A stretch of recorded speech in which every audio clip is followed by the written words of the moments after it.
Vamos a iniciar con el tema de hoy. Estamos en Cristología 2.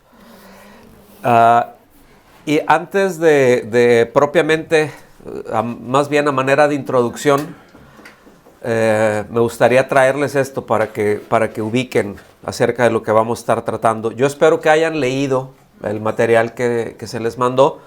Y esto pues ya tenemos una idea más amplia. Me atrevería a decir que por el contexto o nuestro contexto histórico, social, cultural, religioso, ¿verdad? No tenemos, de manera general, lo digo así, no tenemos el concepto bíblico de lo que es un sacerdote, de lo que es el sacerdocio, ¿sí? Cuando hablas y dices sacerdote, a veces luego lo que se evoca, ¿verdad? Es un cura, ¿no? Es alguien ahí con sotana que está, no sé, en la misa, pero que está, o sea, lo ubicamos así. Ya después como que refinamos, y cuando ya venimos a Cristo, es como que el sacerdote que describe en la Biblia, ¿no? Ya no lo ubicamos ahí, pues lo mismo, ¿verdad? Con un efod y con un gorro, con una mitra, bla, bla, ¿no? Con todas estas cosas. No vamos a entrar hoy, ni en este momento, ¿verdad? O ni en este módulo, a hacer un estudio con respecto al sacerdocio en conformidad a la Biblia, pero solamente voy a mencionar hoy algunos aspectos de su función, ¿sí? Y como un pantallazo general, ya se me fue la pantalla ahí, ¿verdad? Como un pantallazo general, ubicar que miren, en todas las religiones, en absolutamente todas las religiones, cuentan con sacerdotes, en todas, ¿sí? Es decir, básicamente es alguien que está mediando entre esas creyentes y esas falsas deidades. Entonces, el día de hoy lo que vamos a ver es la función de Cristo como reconciliador, ¿verdad? O si quiere decir como intercesor, o si quiere decir como sacerdote, no hay ningún problema, porque todas encuadran. Ahora, como lo hablamos la semana pasada, en la clase de la semana pasada, nunca debemos de separar las funciones. Es decir, no queremos hacer ese catálogo, por así decir, en donde, bueno, como profeta, ¿verdad? Solamente es esto, y como sacerdote, solamente es esto, ¿verdad? Como rey, solamente es esto. Y mantenerlos de alguna manera separadas, ¿no? Como funciones separadas. No se puede. O sea, no se puede. Nos podemos acercar, salud, nos podemos acercar por ahí, por definiciones, por operaciones que se tienen. Pero el interés muy grande que tenemos es que ubiquemos que no se pueden separar, que es parte de un todo, y que cuando está obrando como el revelador, no es de como que me tengo que cambiar la cachucha, ¿verdad? Ahorita traigo la gorra de revelador y ahorita me pongo la gorra de intercesor o de reconciliador y al ratito. No. Había una película mexicana allá de mediados del siglo XX, ¿verdad? Cuando la época de oro. Así que llegaba, ¿verdad? Una persona, ¿verdad? Corriendo, ¿no? Y llegaba y le decía, ya llegué, vieja, ¿verdad? ¡Ay, qué bueno, viejo!, ¿verdad? Y ya me voy, vieja. Entonces, cada vez que salía disfrazado. O sea, salía diferente. Ahorita llegaba, por ejemplo, como cartero y se iba como bombero y al ratito regresaba como lechero y así andaba, ¿no? Entonces, el Señor no anda así. Ahorita lo está haciendo de una cosa y luego lo hago de otra. No, siempre es todo. Siempre es todo. Eso lo hace perfecto. ¿Vamos bien? Entonces hoy vamos a ver la obra de Cristo en su función como reconciliador. Ajá. Aunque las funciones de revelador y reconciliador o profeta y sacerdote son designadas por Dios, las funciones de ambas siguen en un sentido inverso, porque mientras el revelador se presenta o representa a Dios ante el pueblo, ya que lleva un mensaje de Dios a los hombres, el reconciliador representa al pueblo delante de Dios, ya que tiene el alto cometido de acercarse a Dios y actuar ante Él en lugar y en favor del pueblo al que pertenece y representa. ¿Sí? Entonces son funciones, vamos a decir así, una y otra, que en apariencia van en sentidos contrarios. ¿Verdad que sí? O sea, de parte de Dios hacia los hombres y de parte de los hombres hacia Dios. ¿Sí? En esencia, entonces, el sacerdote o el reconciliador es un intercesor. ¿Sí? Pero bíblicamente, dentro del contexto del sacerdocio bíblico, solo el sumo sacerdote podía ofrecer por la expiación por los pecados. Es decir, no todos los sacerdotes ofrecían por la expiación. De hecho, la expiación por el pecado era un día al año, nada más. Y ese lo hacía el sumo sacerdote. Los otros sacerdotes todos los días ofrecían distintas ofrendas, ¿verdad? El de la mañana, el de la tarde, por distintas cosas, ¿sí? Pero el día de la expiación era solamente el sumo sacerdote, ¿sí?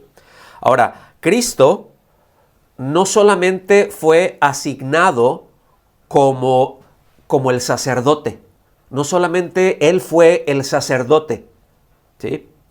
Sino que Él mismo fue la ofrenda. Fue sacerdote y ofrenda a la vez, ¿sí? Entonces, pues fue la ofrenda perfecta. Ahora, la Biblia habla mucho, hay muchos ejemplos acerca del Señor intercediendo por los suyos, intercediendo por sus discípulos, haciendo cosas a su favor mientras Él estaba aquí en la tierra, ¿sí? Yo creo que el más conocido o la parte más conocida de esto es lo que vamos a encontrar en Juan 17. ¿Verdad que sí? No vamos a ir ahorita, aunque los voy a estar citando, leámoslo en casa, pero vemos que está intercediendo, pidiendo, ¿verdad? A favor de los suyos y también por extensión a favor nuestro. Y ahorita lo vamos a ver un poquito esto. Por ejemplo, ahí en Juan 17 vemos cuando Él oró que tuvieran su gozo completo en sí mismos, es decir, el gozo del Señor en ellos. Eso es algo muy importante porque ellos estaban a punto de enfrentar momentos muy difíciles, ¿sí? Es decir, su maestro iba a ser tomado, su maestro iba a ser dejado. ¿Qué pasó? Eso está ahí en Juan 17:13. No oró para que fueran sacados del mundo, sino para que se les mantuviera alejados del mal. Ajá, ahí en el versículo 15. Rogó que todos fueran uno, que estuvieran en unidad, ¿verdad? En el versículo 21. Pero además, ahí en el versículo 20, en esta oración, oró por aquellos que creerían a través de la palabra de los discípulos. Es decir, aquí ya estamos nosotros, hermanos. Fíjense qué impresionante. Cuando ustedes lo vean ahí, vayan al texto, el Señor ya está orando a favor nuestro, a favor de todos los que creerían por el mensaje del Evangelio que partiría desde ahí, desde con ellos. Y ahí ya vemos toda la historia de la iglesia. Ese es el resultado. Qué tremendo, ¿no? Qué tremendo. Ahora, por ejemplo, allá en Lucas 22, 31 y 32, hay algo bien tremendo ahí, porque les dice el Señor, le dice a Pedro, Simón, a ver, Peter, ven para acá. Dice, mira que Satanás los ha reclamado a ustedes para zarandearlos como a trigo. Y a ustedes, o sea, a los discípulos, ahí les está hablando a los 12, o sea, les va a ponerles el zarandear como el trigo, era cuando agarraban el trigo, ¿verdad? Después de haberlo segado, lo agarraban y lo empezaban a golpear contra el piso, y luego lo golpeaban ahí y le echaban más y lo golpeaban y en el mismo piso luego agarraban con el pico ese, con el trinche ese que luego lo aventaban así, ahí mismo lo seguían golpeando y después lo levantaban, lo sacudía y lo golpeaban y lo sacudían, ¿sí? Todo eso era un proceso en donde a la hora de levantarlos, el grano del trigo caía y las cáscaras y toda esa basurita se la llevaba el viento, se iba, ¿sí? Entonces, ellos entendían eso. Y yo creo que Pedro le ha de haber dicho, Señor, pero como que no le diste permiso, ¿verdad? Y les dice, fíjate que sí. Dice, pero en el versículo 32 dice, pero yo he rogado por ti para que tu fe no falle. ¿Sí? Y una vez que hayas regresado, fortalece a tus hermanos. Entonces, vamos a pasar momentos difíciles, pero tenemos un intercesor a favor nuestro para que nuestra fe no falle. Hermanos, la andadura que tenemos, vamos de la mano de Él. Vamos de la mano de Él. Él sabe que vamos a tener momentos difíciles, sí, pero está pidiendo a favor nuestro. Eso es maravilloso. Eso es maravilloso.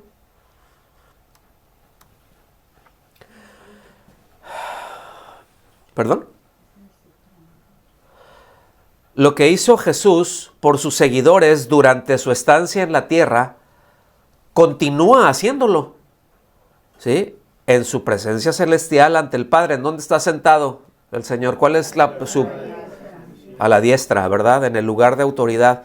El apóstol Pablo plantea la pregunta de quién podría condenarnos o acusarnos de algo. ¿Sí? Entonces él lo plantea así, dice, ¿quién acusará a los escogidos de Dios? ¿O a los que Dios ha salvado? ¿Sí? ¿A los que Dios ha redimido? Son formas que se les dice, o que se nos dice. Dios es el que justifica. Es decir, ¿quién declara justo? Dios. Ok.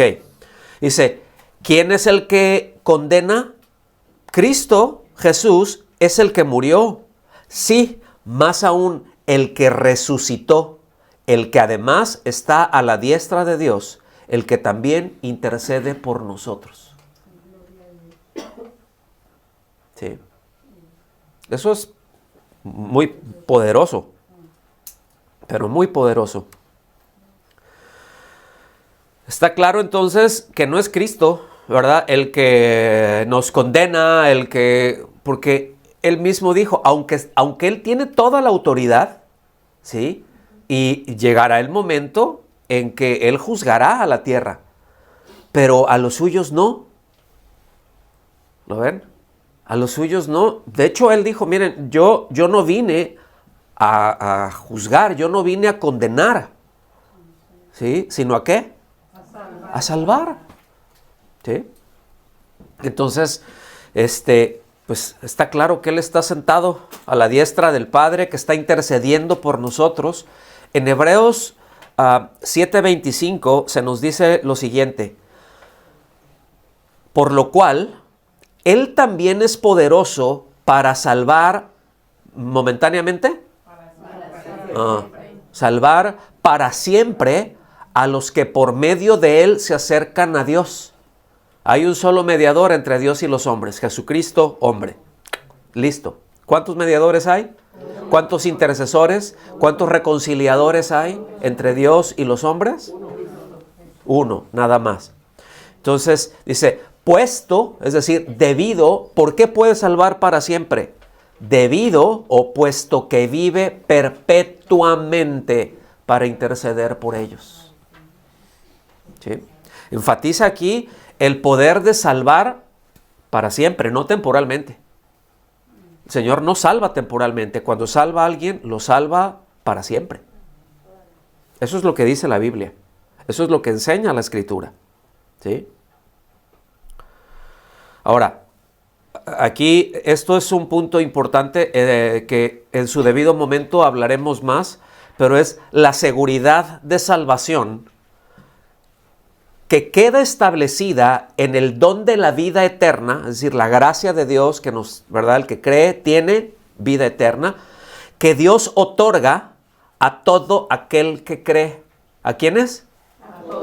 A todo el que cree. Se complementa por la acción intercesora del sumo sacerdote que vive para siempre, lo que acabamos de leer ahí en Hebreos 7:25, ¿verdad? Entonces, no se trata de algo ocasional o puntual, sino de un ministerio perpetuo. Entonces, nuestra salvación está segura, hermanos, porque la ofrenda por nuestro pecado fue perfecta. ¿Sí? Como lo vamos a ver más adelantito, antes los antiguos, bueno, el sumo sacerdote tenía que estar antes pues tenía que estar bien, ¿no? Y dentro de los pecados del pueblo, pues también iban los de él.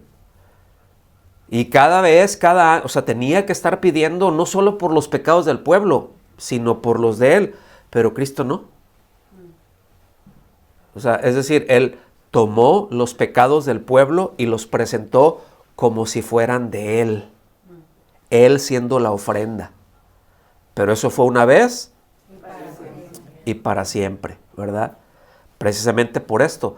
Fue ofrecida una vez y para siempre, ¿verdad? El que nos otorga esa salvación, pues Él vive para siempre e intercede por nosotros. O sea, Él la mantiene. El que nos la da, nos la mantiene. Yo quiero que usted ubique esto.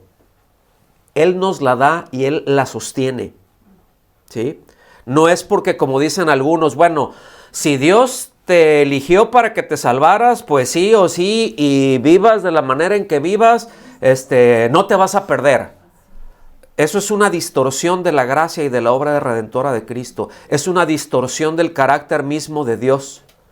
Es un pésimo entendimiento, muy mal entendimiento del concepto bíblico de la soberanía de Dios. Es decir, utiliza el mismo concepto bíblico, ¿verdad? La soberanía. Dios es soberano, pero con un diccionario diferente. Es decir, la definición que se da en ese, ya lo vamos a hablar más acerca de esto, que se da en ese sector, ¿verdad? Es pues soberano es el que determina todo. Es determinismo, pues, ¿no? No es otra cosa, pero luego vamos a hablar más acerca de esto. Lo importante es ver en dónde descansa nuestra salvación, hermanos. Y resulta que descansa y que quien reconcilia es perfecto y eternamente suficiente. O sea, nuestra salvación no descansa en nosotros. Nuestra salvación no descansa en nuestras obras. Descansa en Cristo. Por eso Él cuando salva, dice, Él tiene el poder para salvar para siempre. ¿Sí? Ese es el reconciliador del que estamos hablando. Y aquí, repito, aquí entramos en aspectos importantes, ¿sí? Que luego vamos a ahondar en ellos. Ahora, ¿cuál es el motivo de esta intercesión? En otras palabras, ¿por qué está intercediendo? ¿Qué es lo que lo está llevando a interceder? Bueno, por una parte, es una intercesión justificadora, ¿sí? Es decir, Jesús presenta su rectitud ante el Padre para nuestra justificación. ¿Qué es lo que Él presentó? Su rectitud, su justicia. Por eso en la cruz se efectúa un cambio, se efectúa un traslado. ¿Sí? Es su justicia por mi pecado. Entonces, ya al momento en que ya estamos en Cristo, en el momento en que hemos creído, Dios ya no ve a Raúl pecador, ¿sí? Ve a Cristo el justo. Eso es. Ya nuestro pasaporte para entrar al cielo ya trae la imagen de Cristo. Estamos en Él. Eso es estar en Cristo. Hebreos 5:1, en la Nueva Versión Internacional se lee así: todo sumo sacerdote es escogido de entre los hombres. Aquí se está refiriendo evidentemente al sacerdocio arónico, ¿sí? Es decir, del pueblo de Israel, ¿no? De los descendientes de Aarón, de la tribu de Leví. Dice, él mismo es nombrado para representar a su pueblo ante Dios y ofrecer dones y sacrificios por los pecados. Es decir, el sumo sacerdote, ¿sí? Es escogido de entre ¿quiénes? De entre los hombres, ¿sí? El Señor se hizo hombre, tomó esa naturaleza. ¿Okay? Seguimos avanzando porque ahorita nos vamos a detener poquito. Pero por el otro lado también aboga con su rectitud, ¿sí? A favor de los creyentes que, aunque han sido justificados previamente, siguen pecando. Y finalmente, parece que, especialmente en ejemplos de su ministerio terrenal, Cristo implora al Padre para que los creyentes sean santificados y se les mantenga alejados del poder de la tentación del mal. A ver, mastíquele tantito esto. Ya nos salvó, ya, ahora sí que nuestro pasaporte celestial ya trae la imagen de Jesús, ¿verdad? Es decir, ya estamos en Él. Sin embargo, todavía seguimos aquí y seguimos fallando. Porque todavía no hemos sido perfeccionados. Lo seremos. O sea, nuestra salvación, la redención está completa. Pero en ese sentido, nuestra salvación se completará en el momento en que nosotros estemos con Él. ¿Sí? Y eso es maravilloso. Pero dices, bueno, y mientras tanto tenemos un intercesor. Mientras tanto, Él está clamando a favor de nosotros. Ahora, la base de su intercesión es su rectitud. O sea, y bueno, esto nos hace responsables, ¿no? Ahorita vamos a ver un poquito más, porque volvemos ahí a Hebreos 5. Vimos el versículo 1, vamos a ver los versículos 2 y 3. Dice, debido a eso, a que Él es tomado de entre los hombres y tal, como vimos en el versículo 1, dice, puede tratar con paciencia a los ignorantes y extraviados, ya que Él mismo está sujeto a las debilidades humanas. Aquí está hablando del sumo sacerdote, ¿sí? Dice, pues yo entiendo cómo son, pues luego somos bien cabezones, ¿verdad? Y etcétera. Versículo 3. Por tal razón, se ve obligado, fíjense, Aquí hay algo muy fino. Por tal razón se ve obligado a ofrecer sacrificios por sus propios pecados, como también por los del pueblo. Evidentemente aquí, ¿de quién está hablando? El sacerdocio arónico, ¿sí? De los sacerdotes según los hijos de Leví, los descendientes, etc. Entonces, la humanidad de Jesús también nos anima a orar.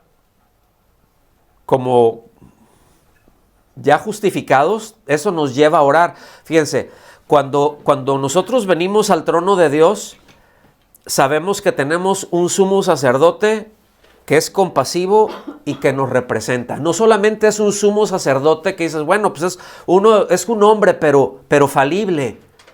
No. Aquí está, porque no solamente es infalible, es que es compasivo. Él se puede compadecer. Ahora, la falta de reconocimiento, póngame atención en esto que voy a decir, porque la falta de reconocimiento de la compasión, ¿sí?, de Jesucristo, eso ha llevado a la lamentable aberración que supone que la compasión de María sea más accesible a la suya. ¿Han escuchado eso? Yo creo que casi todos, ¿verdad? Digo, salvo algunos, pero venimos de la tienda de enfrente, ¿no? Entonces, ¿por qué es una aberración? Bueno, porque es una falta de reconocimiento de la compasión de Cristo. Entonces, pues mira, aquí tienes es que ella es buena onda. Sí. Es que ella te va a entender, ¿sí? El Señor está bien ocupado y Él es Señor, pero ella es la madre, ¿eh? Y las mamás, sabemos, y tenemos un corazón de madre porque nosotras damos la vida. No es cierto eso. El corazón de un hombre, de una mujer, es tan engañoso y tan perverso el de un hombre como el de una mujer, incluido el de María. ¿Sí? Por eso ella lo reconoce a Él, es mi Señor. O sea, yo tengo necesidad de ser salvada. ¿Sí? Entonces, y el que da la vida, pues no es la mujer, es Dios. Vemos, o sea, hace ratito Rocío nos pegó una trapeada, ¿verdad? Trapeó con nosotros. En un buen sentido de que muchas veces nosotros llegamos acá con la inercia de muchos pensamientos en cuanto a la forma en que pensamos con respecto a Dios, las cosas que pensamos con respecto a Cristo, a veces no han sido transformadas, siguen siendo las mismas y por eso luego vivimos como vivimos. Entonces, esto es muy importante, ¿sí? Ahora, recordemos, en una de las clases vimos que si necesitamos y queremos entender al hombre, está bien que estudiemos esa parte antropológica nuestra, pero al hombre, ¿cómo se le conoce? ¿En quién se le conoce? ¿Quién es el hombre perfecto? Es decir, ¿quién es el hombre diseñado por Dios, o sea, conforme al diseño de Dios? Cristo. Es Cristo. ¿Sí? Queremos conocer al hombre, vayamos a Cristo y vamos a ver todo el montón de cosas que dices, ay, esto no corresponde al hombre. Estas actitudes, estas acciones no corresponden al hombre. Allá hay una distorsión, ¿sí? Y no intentar verlo al revés. Ya estoy viendo desde el hombre distorsionado, ¿se acuerdan que vimos eso? Ya estoy viendo al hombre distorsionado. Ay, pues Cristo aquí no encaja. O a ver, entonces hay esto y hay esto. Es que es al revés el asunto. ¿Vamos bien? Entonces nosotros, los que hemos creído, los que hemos puesto nuestra confianza en el Señor para el perdón de nuestros pecados, pues hemos sido reconciliados por Él. Pero fíjense que también hemos sido hechos reconciliadores. Anótelo, no lo voy a poner aquí en pantalla, pero en 2 Corintios 5:18 dice así, lo voy a leer primero en la Nueva Biblia de las Américas. Dice, y todo esto habla de la nueva creación, de que hemos sido salvados, etcétera, ¿sí? Acuérdense, el que está en Cristo, nueva criatura es, las cosas viejas pasaron y aquí todas son... Bueno, el versículo 18 dice, y todo esto procede de Dios. O sea, esa nueva creación es Dios el que la lleva a cabo, nuestra salvación es Dios el que la lleva a cabo. Dice, quien nos reconcilió con Él mismo por medio de Cristo y nos dio el ministerio de la reconciliación. ¿Okay? Él nos reconcilió, Dios nos reconcilió con Él. ¿Por medio de quién? Cristo. ¿Quién es el sacerdote ahí? ¿Quién es el intercesor? ¿Quién es el mediador? ¿Sí? Es el único. Me gusta mucho cómo dice la Nueva Traducción Viviente, este mismo versículo. ¿Sí? Y todo esto es un regalo de Dios, quien nos trajo de vuelta a sí mismo por medio de Cristo. O sea, nos salvó, nos trajo de vuelta, porque el hombre ya andaba por ningún lado, ¿no? Y dice, y Dios nos ha dado la tarea de reconciliar a la gente con Él.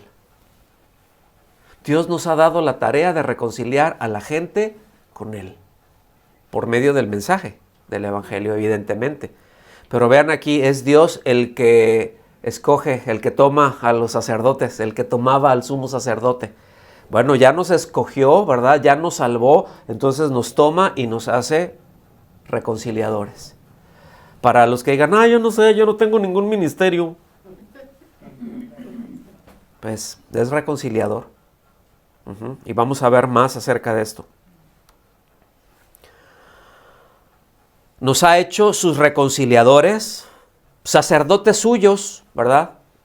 O intercesores suyos, para manifestar su vida. ¿Manifestar qué cosa? Su vida viviendo de una manera íntegra o viviendo en integridad. Fíjense, lo que dice, esto es allá en Primera de Pedro, pero no cabe todo en una lámina. Dice, pero ustedes son descendencia escogida, sacerdocio regio, nación santa, pueblo que pertenece a Dios. ¿Para qué? Para que proclamen. ¿Cómo se proclama? Okay. Para que proclamen las obras maravillosas de aquel que los llamó. Aquí que los llamó, llamar siempre tiene que ver con sacar. ¿Okay? O sea, tomar y sacarlos de un lugar. El que los llamó de las tinieblas a su luz admirable. Ustedes ni siquiera eran pueblo. O sea, nos está hablando nosotros, gentiles. Ustedes ni siquiera eran pueblo, pero ahora son pueblo de Dios.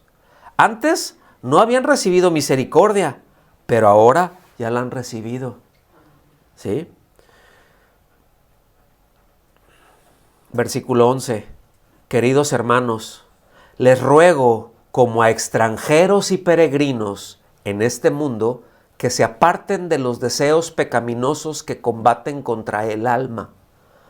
Mantengan entre los incrédulos una conducta ejemplar que, aunque los acusen de hacer el mal, ellos observen las buenas obras de ustedes y glorifiquen a Dios en medio de su visitación, es decir, cuando el Señor venga a juzgarlos.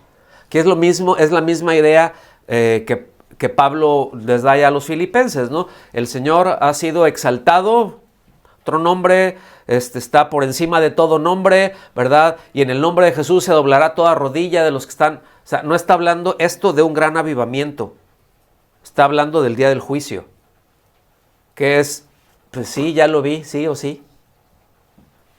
Entonces, esto muestra que el Señor efectivamente nos salvó y que, pues, implica el hecho de predicar el evangelio. Hay una máxima, es que alguien lo dijo por ahí, ¿verdad? Se predica el evangelio cuando vas de camino. Predica el evangelio cuando estás haciendo esto. Predica el evangelio cuando haces esto. Y si es necesario, usa palabras. O sea, se oye bien. Y entiendes, ¿no? Que es, bueno, pues el asunto es de que está hablando de que demos testimonio, de que seamos congruentes, ¿no? Pero, mis amados, necesitamos predicar, predicar. No nada más con acciones. Nuestras acciones deben de ser congruentes. ¿Sí me explico? Y eso es lo que nos está diciendo aquí. Porque fíjense qué cosas, ahora sí que qué cosas, ¿no? Una persona puede portarse muy bien. No decir ni una palabra. Todo se porta muy bien, siempre así. Tú lo ves, pero nunca te habla de su fe. Nunca proclama. Y tú puedes decir... Es decir, o sea, no necesariamente dices, es un cristiano. El evangelio de Cristo. Ay, la salvación. ¿Verdad que no? O sea, es decir, solamente tú puedes decir, oye, es una buena persona, qué buen compañero, pero no sabes si es un buen musulmán o si es, no sabes si es budista, no sabes si es satanista. ¿Sí? Proclamamos, hablamos acerca de Él, hablamos acerca de Cristo y vivimos de acuerdo a Él. Es decir, el decir y el hacer son los dos lados de la misma moneda. ¿sí? Uno es un lado y si tú le quitas de un lado, es como que esa moneda, tú ve y paga con un note donde nada más tenga un lado. ¿Qué te van a decir? Esto no vale. Oye, no, pero es que aquí tiene, sí, pero falta el otro lado. Entonces aquí es, proclamamos, pero vivimos. ¿Vamos bien hasta aquí, hermanos? Sí, señor. Vamos a meterle velocidad. La unión hipostática lo califica como único y absolutamente perfecto para mediar entre Dios y los hombres como mediador único. Ya no tengo que explicar la unión hipostática, ¿verdad? Entonces eso lo califica a él. Eso, precisamente por eso, es único. Solo tenemos un mediador. Y por esa misma condición única, perfecta, es constituido como reconciliador perpetuo. Porque vive para siempre, acuerden. ¿Sí? Dice, nadie ocupa, aquí estamos ya ahí otra vez en Hebreos 5, ya en el versículo 4, dice, nadie ocupa ese cargo. ¿Cuál cargo? El del sumo sacerdote. O sea, nadie ocupa ese cargo por iniciativa propia. Nadie. O sea, yo voy a ser reconciliador de los hombres con Dios y Dios con los hombres. Porque no, primero te tiene que salvar. Sí, porque eso es algo que el Señor hace. O sea, nadie ocupa ese cargo por iniciativa propia. Más bien lo ocupa el que es llamado por Dios. Y en este caso dice, ¿cómo sucedió con Aarón? Aarón no dijo, yo hablo bien, tú eres bien tartamudo. ¿Sí? Pero yo me voy a encargar y yo voy a hacer esto, yo voy a hacer aquello. Y no, fue Dios el que lo llamó a él como sumo sacerdote para que establecer una línea de sacerdocio. Y fue Dios el que le dijo, vas a hacer esto. Y fue Dios el que le dijo todas las cosas que se tenían que hacer y cómo las tenía que hacer y qué materiales tenían que usar y todo. Para que no quedara ahí este sumo sacerdote, pues hace un aceite de la unción distinto al otro, tiene otra receta, ¿no? Todos era lo mismo, dada por Dios. ¿Me explico? En todas las cosas. El tabernáculo va a medir así, es tanto para acá, tanto para allá, con estos colores, con estos materiales, ¿sí? Debe de llevar figuras acá. Y yo les voy a dar chance a ver qué tanto talento tienen, pero esto me lo van a hacer. Para no dar ese espacio a que cada sumo sacerdote hiciera su propio rollo, sino lo que Dios había establecido. ¿Me están siguiendo? Ese es otro tema, pero es muy interesante y está completamente ligado, ¿no?, a esto. Entonces, seguimos leyendo, versículo 5 dice, tampoco Cristo se glorificó a sí mismo haciéndose sumo sacerdote, sino que Dios le dijo, tú eres mi hijo, hoy te he engendrado hoy. Esta es una referencia del Salmo 2, versículo 7.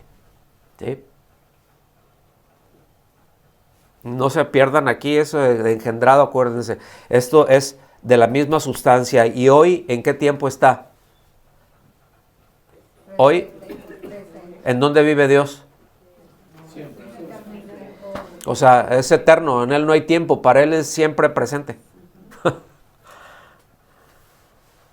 Y vuelve a decir, dice, en otro pasaje dice, ya es una referencia del Salmo 110, versículo 4, tú eres sacerdote para siempre, según el orden de Melquisedec. Ahorita vamos para allá. Seguimos leyendo. ¿Sí? Versículo 7.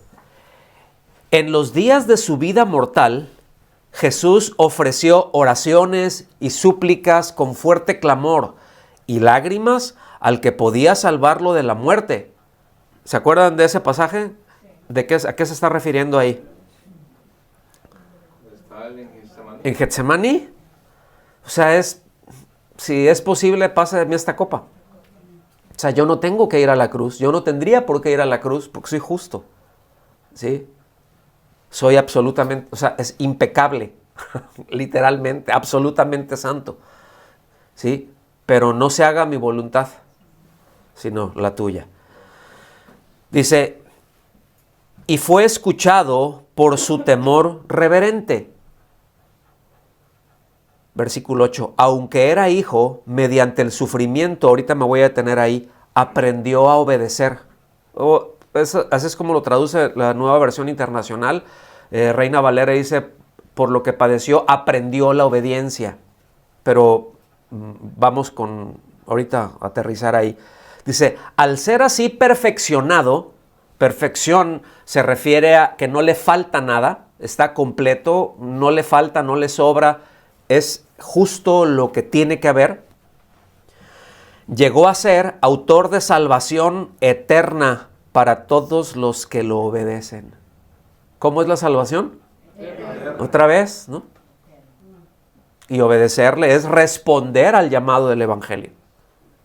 Dios ordena a todo hombre en todo lugar que se arrepienta. No lo invita, le ordena. Versículo 10. Y Dios lo nombró sumo sacerdote según el orden de Melquisedec. Miren, Melquisedec es un personaje bastante interesante.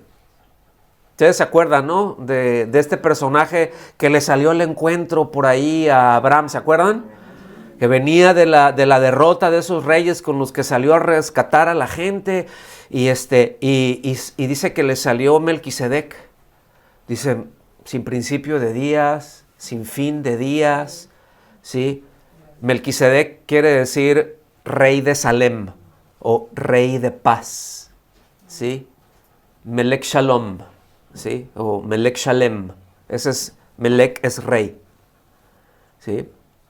Entonces, ya lo veremos esto más en las cristofanías, ¿sí? ¿Quién es Melquisedec? Sí, pero Abraham lo vio, dice, este sacerdote, es el sacerdote de Dios, ¿sí? Y lo reconoció a él como sacerdote, dice, y le entregó los diezmos, ¿sí? Pero eso, otra vez, eso es otro asunto. Eso era en reconocimiento a, nada más, ¿sí? Era una práctica que se tenía y bueno, era en reconocimiento a. Ahora, ¿por qué dice que el Señor es sacerdote según el orden de Melquisedec? Porque no podía ser, no es del orden de Aarón, no podía ser de Aarón porque el Señor es de la tribu de Judá y los sacerdotes solamente eran de la tribu de Leví. ¿Sí? O sea, no es que los levitas, son los músicos, no. Era parte de las funciones, ¿sí? Pero los sacerdotes eran levitas en el sentido de la tribu de Leví. Ahora, los sacerdotes, aquí hay toda una, teniendo que ver con descendencia, ¿no? Los sacerdotes oficiaban.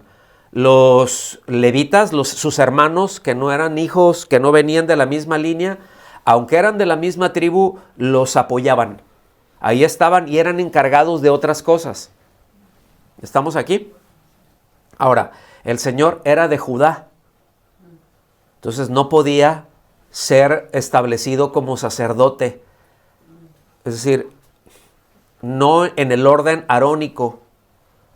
No miren, para que haya judaísmo, tenía que haber un sacerdote. Es decir, para que hubiera esa religión tenía que haber un sacerdote. Ahorita, ¿quién es el sumo sacerdote? Cristo. Pero ya no es Aarón. O sea, ya no es el sacerdocio arónico. Eso ya se acabó. Eso ya corresponde a otra cosa.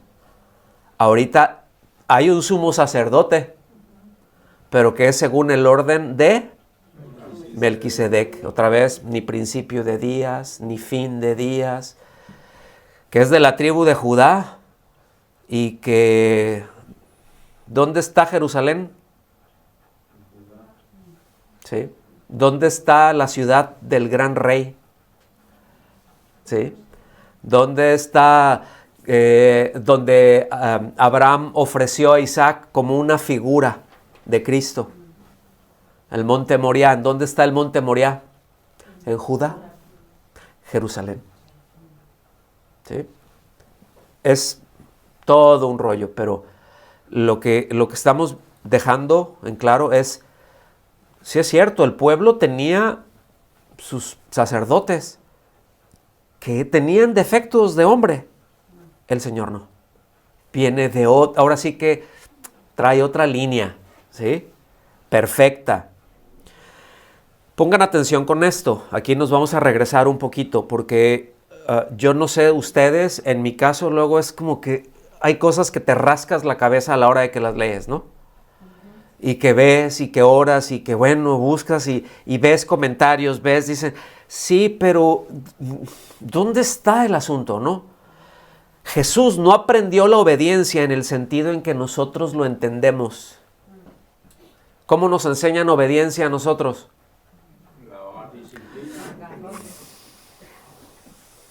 ¿Sí? ¿Por qué? Porque tenemos una tendencia a hacer lo malo. Hay una naturaleza caída que se nos da, pero con una facilidad de hacer lo malo, pero así, ¿sí o no? Rápido. Por eso nos tienen que enseñar a hacer lo bueno, porque lo malo lo agarramos rápido. ¿Sí? Ya traemos nuestro cableadito por ahí. El Señor no, por eso vemos al hombre desde la perspectiva. Fíjense, si vemos al hombre, si vemos a Jesús desde la perspectiva del ser humano caído, esto vamos a entender, es que sí tuvo que sufrir. Lo que el texto y la enseñanza general de la Biblia nos dicen es que la obediencia de Cristo se manifestó perfecta. La obediencia se hizo completa, sin falta alguna, al rendir su voluntad al Padre, al ir a la cruz. Hubo padecimientos. ¿Sí? Ese versículo 8, el aprender, nos indica que es experimentar sufrimiento a causa del pecado. Y así hizo perfecta, absolutamente completa la obediencia. ¿Vamos aquí? Una vida impecable, llega, Padre, si es posible pase de mí esta copa, o sea, pero no se haga tu voluntad, no se haga mi voluntad, perdón, sino la tuya. Y fue a la cruz. Entonces, eso es solamente como una nota aclaratoria al pie de página, para que tengamos presente qué es lo que está hablando. Porque, otra vez, no es que tuvo que aprender a obedecer mediante el sufrimiento. Ojo con eso. ¿Sí? No tuvo que aprender a obedecer mediante el sufrimiento, ¿verdad? Eso de sufrir para merecer. Eso de que mientras más sufras, más santo. ¿Lo han oído por algún lado? ¿Verdad? Ahí a la señora, ¿verdad? Resulta que el marido era borracho, parrandero y jugador, y todos los días llegaba y les ponía unas tranquisas. Y ella aguantaba y aguantaba y aguantaba, y seguía y aguantaba, y tenían 80 años de casados, y el viejito ahí todavía le seguía dando ahí con el bastón, y dice, y ella ahí, y dice, ay, ella se va a ir al cielo, es una santa. Es que ¿cómo lo aguanta? Es una santa. ¿Sí? O al revés, ¿no? ¿O qué es lo que se merece? ¿Que se la surtan o...? Okay. O al revés, porque hay luego también unas señoras y pobres, ay, es un santo, la señora es terrible, no, es un santo, o sea, y fíjense, llegas a dentro del pensamiento general, llegas a ser santo mediante el sufrimiento. ¿Te alcanzan a ver o no? Tienes que sufrir para merecer. Y eso no es lo que está diciendo la Biblia. Eso es ascetismo. Y ahí es donde tienes, ¿verdad?, que se están flagelando. ¿Sí? En alguna ocasión, hago un paréntesis, esto fue una historia de alguien Creo que todavía vive el hermano. O no sé si es primo o qué. Pero era un pastor. El asunto es de que él era no me acuerdo de qué monjes, de qué orden era, ¿no? Pues ya ve que hay muchas. No recuerdo cuál era. El caso es de que en el seminario y donde vivían, luego iban a purgar, ¿sí? Entonces se metían 2 o 3 y pues ahí a darse, ¿no? Y se oían, paz, los golpes, ¿no? Paz, paz. Y salían todos así. Y notaron que uno de ellos no se quejaba, o sea, sí hacía y nada más de ay, ay, ay, ay, ¿verdad? Pero después así como que pues todos los demás y él, no, y se dieron cuenta de que él le pegaba al piso. Y le pegaba, ay, y ay, y ya se pusieron de acuerdo los otros dos y dijeron, bueno, a la vez siguiente que entremos, ¿verdad? Y entraron y sí se oía, ¡ay, ay! Pero esas sí eran de veras. Porque lo agarraron entre los dos y se lo empezaron a surtir ahí para que se le quitara lo mentiroso. ¿Verdad? Lo santificaron a trancazos. Cuidado con eso, ¿sí? O sea, no tuvo que aprender. Eso no está en la Biblia. Eso es filosofía humana revuelta con religión. Está claro eso, ¿verdad? Seguimos. Filipenses 2, 8 al 10. Esto nos lo aclara. Y al manifestarse como hombre, se humilló a sí mismo y se hizo obediente hasta la muerte. Y muerte de cruz. ¿Hasta dónde fue obediente? Por eso Dios lo exaltó hasta lo sumo y le otorgó el nombre que está sobre todo nombre, para que ante el nombre de Jesús se doble toda rodilla en el cielo y en la tierra y debajo de la tierra. ¿Sí? Vámonos para el final, o ya como conclusión más bien.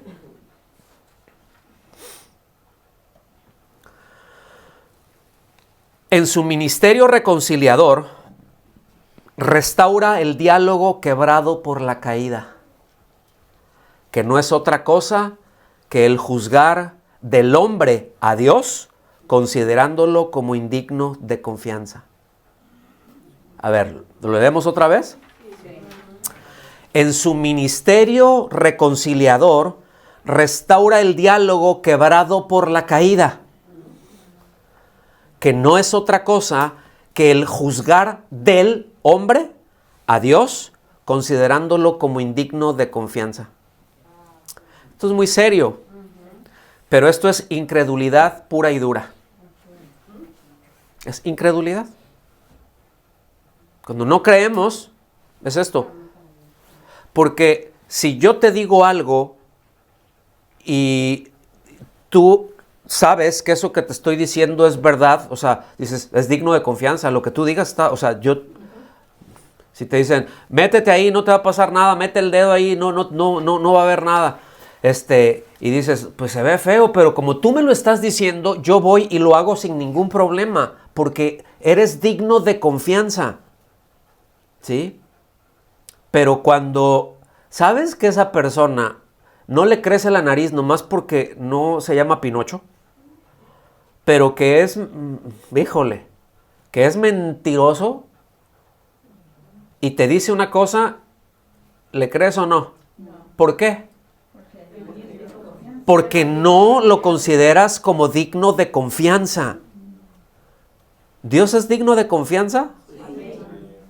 Y luego, ¿por qué somos bien incrédulos? Vean esto, y vean a dónde eso lleva. Vean a dónde lleva al hombre, a dónde llevó al hombre considerar a Dios indigno de confianza. Lean entre líneas. Con que Dios dijo, oye, pues sí es cierto. Ay, no, para mí se me... O sea, lo que Dios dijo, no. Es terrible, Es terrible. Somos terribles. ¿Sí? Y voy a decir una cosa que a lo mejor va a molestar a algunos, ¿no? No sé si ustedes, pero alguien que lo pueda escuchar por ahí, sí. ¿Y Dios? Hablando de la libertad de la voluntad con la que creo al ser humano, porque Dios es libre en su voluntad? ¿Sí o no? Dios tiene una voluntad libre. ¿Y cómo hizo al ser humano? Ok. Hizo al hombre libre, lo hizo en inocencia y sin embargo decidió pecar. Nada más les pongo esa mosca ahí en la oreja. O sea, sí somos libres, ¿no? O sea, sí tenemos que hacernos responsables de las decisiones que tomamos. Seguimos leyendo. El aspecto sacrificial ha concluido y es irrepetible. O sea, la parte del sacrificio de Cristo, ¿verdad? Como reconciliador. Puesto que el Cordero de Dios fue sacrificado en expiación por el pecado. ¿Ok? Hebreos 7, 26 y 27. Nos convenía tener un sacerdote así, ¿cómo? Santo, irreprochable, puro, apartado de los pecadores y exaltado sobre los cielos. Eso es lo que está diciendo, o sea, toda la carta a los hebreos es la supremacía de Cristo, del sacerdocio de Cristo. ¿Sí? O sea, a diferencia de los otros sumos sacerdotes, Él no tiene que ofrecer sacrificios día tras día. O sea, primero por sus propios pecados y luego por los del pueblo, porque Él ofreció el sacrificio. ¿Quién fue el sacrificio? Cristo. Una sola vez y para siempre, cuando se ofreció a sí mismo. Entonces, lo que en esencia, por ejemplo, en la misa se hace es sacrificar a Cristo. Y eso yo no lo digo, es doctrina romana. O sea, en cada misa es lo que eso representa. Es el sacrificio de Cristo. Y otra vez, no lo estoy inventando yo, está en sus escritos por ellos mismos. ¿Sí? Entonces, en cuanto al aspecto de intercesión, ¿ya no intercede por nosotros? Sigue, eso sigue operativo desde la ascensión y entronización a la diestra de Dios. Porque como sumo sacerdote, ya había intercedido por los suyos, pero la oración sacerdotal es una evidencia histórica de operación intercesora por los suyos. O sea, ya la parte sacrificial, o sea, la parte del sacrificio que tenía que ofrecer el sumo sacerdote ya quedó. Una vez y para siempre, ese ya no es necesario. Pero como reconciliador, como intercesor, sigue intercediendo por nosotros. ¿Hasta cuándo? Hasta que nos lleve ya, hasta que ya estemos con Él, hasta que seamos glorificados. Entonces ya ahí ya no va a haber ninguna necesidad de intercesión. Ahí va a ser deleite, hermanos. Porque no va a haber, el pecado va a ser erradicado completa y absolutamente. O sea, miren, yo pienso, ¿no? Yo pienso que ustedes, o sé que ustedes, como son más inteligentes que yo, lo van a entender más. Pero yo ni siquiera me puedo imaginar esto. Yo ni siquiera me puedo imaginar esto. Es demasiado grande. Para mí es, como decía el salmista, es demasiado maravilloso. No lo puedo entender. El nivel de maravilla. ¿Cómo podría yo entender con esta mente corrupta la incorrupción? Entonces, luego si pensamos que entendemos todo y que podemos explicar todo, no es cierto. Eso yo no le encuentro explicación. Y digo, me imagino que va a ser maravilloso. Y ahí está la esperanza. Amén. Vamos a orar. Señor, gracias por tu bondad, por tu misericordia, por toda la riqueza que tú traes a nosotros, Señor. Gracias por tu fidelidad, tu palabra. Gracias por ser reconciliador. Gracias por revelarnos al Padre y gracias también, Señor, por reconciliarnos con Él por medio tuyo. Y gracias porque aún el día de hoy sabemos que esa andadura que tenemos, ese día a día que vivimos tomados de tu mano, tú la caminas con nosotros. Que tú caminas la vida junto con nosotros, intercediendo a favor nuestro, haciéndonos responsables también de las decisiones que tomamos. Tú nos haces responsables, Señor, pero tú intercedes a favor nuestro. Y tu palabra nos enseña que tú pones tanto el querer como el hacer para la buena voluntad tuya, Señor. Y te damos las gracias por eso, en el nombre de Jesús. Amén. Amén. Que Dios los bendiga.